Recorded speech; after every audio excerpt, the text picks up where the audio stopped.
আসসালামু আলাইকুম। প্রিয় দর্শক, অন্য মঞ্চের আলাপ চাইতায় আপনাদেরকে স্বাগত জানাচ্ছি।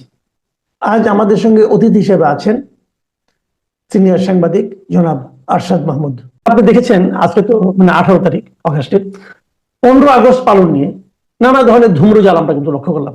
আমরা লক্ষ্য করলাম যে প্রধান উপদেষ্টা প্রেস সেক্রেটারি বললেন যে 15 আগস্টে কোনো কর্মসূচি গ্রহণ করা হলে তার বিরুদ্ধে আইনানুগ ব্যবস্থা নেওয়া হবে। এবং তারপরে একদিন ধানমন্ডির ওসিকেও বলতে শুনলাম যে ওনারা নাকি এই প্রেস সেক্রেটারির নির্দেশনাকে ফলো করছেন। এরপর দেখলাম যে একজন রিক্সাওয়ালা, রিক্সা চালক, উনি ফুল দিতে এসেছেন, তাকে ধরে নিয়ে যে একটা হত্যা প্রচেষ্টা মামলায় আদালতে নেওয়া হলো এবং তাকে জেলে পাঠিয়ে দেওয়া হলো। পরে আবার দেখলাম যে সরকার সেই ওসিকে জিজ্ঞাসা করলো যে তুমি কিভাবে ওর বিরুদ্ধে তদন্ত করলা, এটা আমাদেরকে ব্যাখ্যা দাও। এই যে বিষয়গুলো, যে আসলে 15 আগস্ট যদি কেউ শোক পালন করতে চায়, যদি আওয়ামী লীগের যদি কর্মকাণ্ড হয় নিষিদ্ধ, যদি কোনো ব্যক্তি পর্যায়ে কেউ করতে চায়, তাহলে সেটাকে আপনি আইনানুগ ভাবে কিভাবে বাধা দিবেন? এটা নিয়ে যে কাজগুলো সরকার করছে, এই কাজটাকে আপনি কিভাবে দেখবেন? এই যে আপনি যে খুব মূল জিনিসটাতেই আপনি টাচ করেছেন। এদের এই যে বিভিন্ন রকমের কার্যকলাপ গুলো, এটাতেই তাদের মানুষের সন্দেহ হচ্ছে এই সরকারের মোটিভ নিয়ে। তাদের মোটিভটা কি এটা নিয়ে? কিছুক্ষণ আগে যেটা আপনি বললেন, আমিও পত্রিকায় দেখলাম যে ওইখানকার থানার ওসি বলছে যে আমরা প্রেস সেক্রেটারির নির্দেশনা মোতাবেক কাজ করছি। তখনই আমার এই দর্পণে খবরটা দেখলাম যে প্রেস সেক্রেটারি কি স্বরাষ্ট্র মন্ত্রণালয়ের ঊর্ধ্বতন কেউ, তার সঙ্গে এটা কি সম্পর্ক আমি ঠিক বুঝতে পারলাম। তার দেখেন, সেখানে একটা স্বরাষ্ট্র উপদেষ্টা আছে, স্বরাষ্ট্র সচিব আছে, পুলিশের আইজি আছে, ডিএমপি কমিশনার আছে। তো এই নির্দেশনা যদি কারো দেওয়ার এখতিয়ার থাকে, সেটা হলো ডিএমপি কমিশনার, তার আন্ডারে ঢাকা থানাগুলো। তো সেখানে সে প্রেস সেক্রেটারির নাম কেন করবে? তো তার কি মনে হচ্ছে যে একটা সরকারের মধ্যে বিভিন্ন রকম সরকার আছে এবং কে যে কখন কি কাজ করছে এই কোঅর্ডিনেশন তাদের মধ্যে নাই, দেখেই এই হযবরল অবস্থা।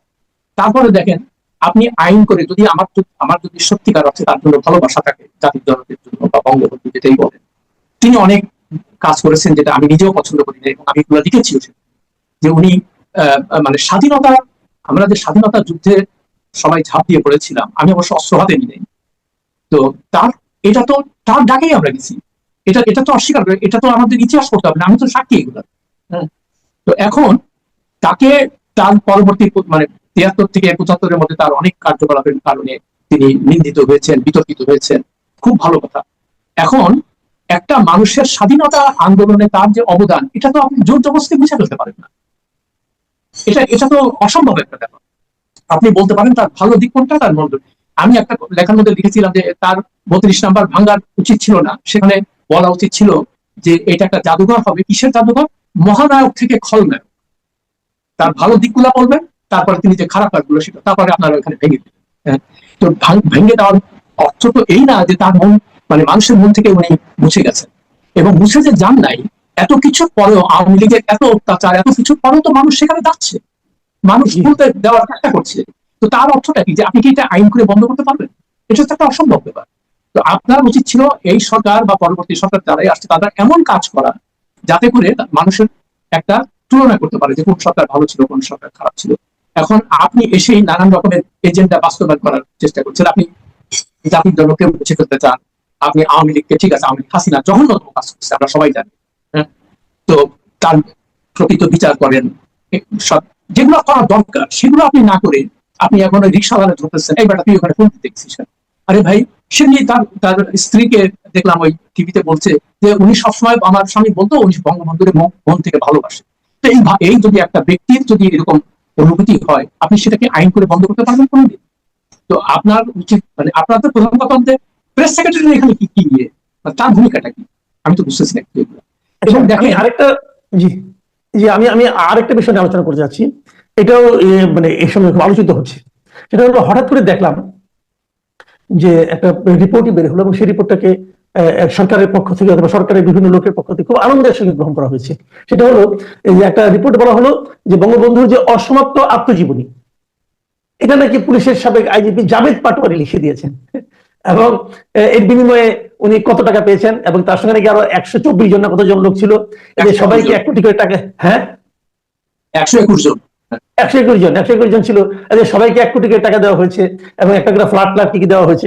এই যে গল্পটা, আমার কাছে এটা নিছক গল্পই মনে হচ্ছে জিনিসটা। তো যাই হোক, আপনি এটা আপনার মতো করে বলবেন। তো এই যে জিনিসটা, এটাকে আপনি আসলে কিভাবে দেখছেন?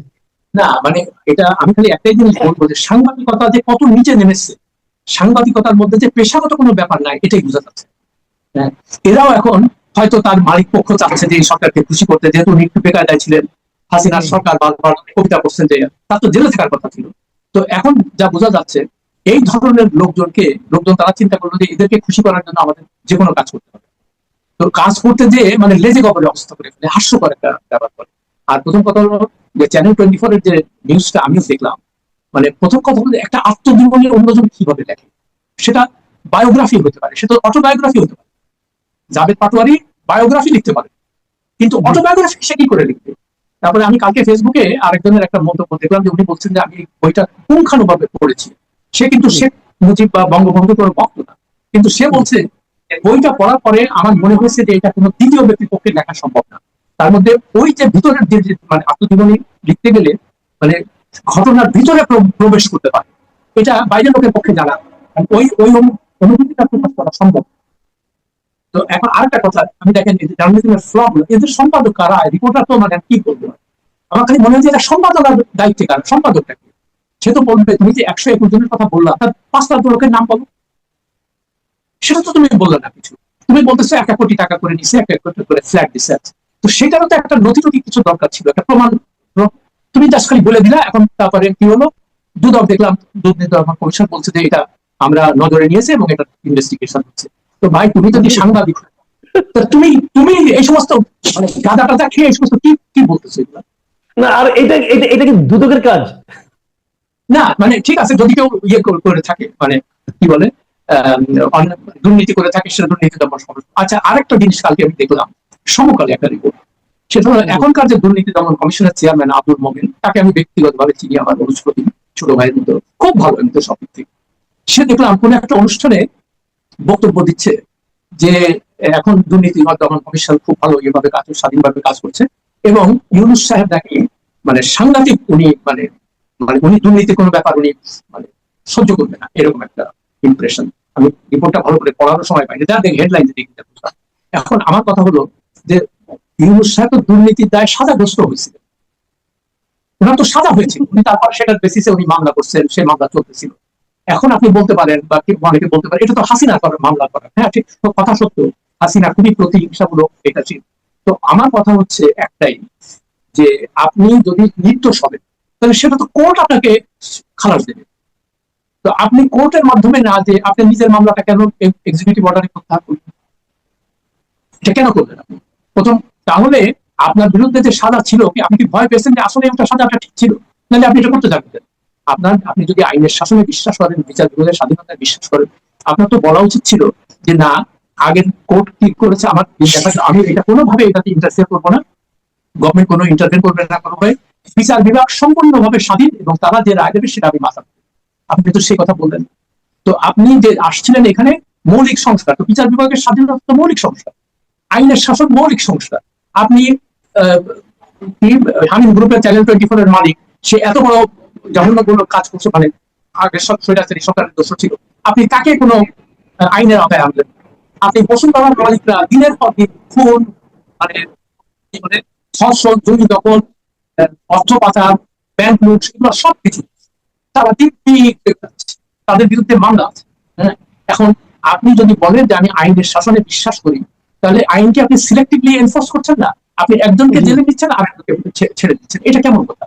তো মানুষের মনে এই সব কাজ সম্পর্কে যে নানান রকমের সন্দেহ দেখা দিচ্ছে বা প্রশ্ন দেখা দিচ্ছে, এই সব কারণে। জি, অনেক ধন্যবাদ, অনেক ধন্যবাদ জনাব আসাদ মাহমুদ। প্রিয় দর্শক, আপনারা শুনলেন যে নির্বাচনের তারিখ নিয়ে এখনো কেন জনাব আসাদ মাহমুদের মনে সন্দেহ আছে, তার ব্যাখ্যা। সেই সঙ্গে শুনলেন 15 আগস্ট এবং বঙ্গবন্ধুর অসমাপ্ত আত্মজীবনী নিয়ে যে বিতর্ক তৈরি হয়েছে সে বিষয়ে ওনার বক্তব্য। আপনাদের কেমন লাগলো আমাদের লিখে জানাবেন। এখন এই পর্যন্তই, আল্লাহ হাফেজ।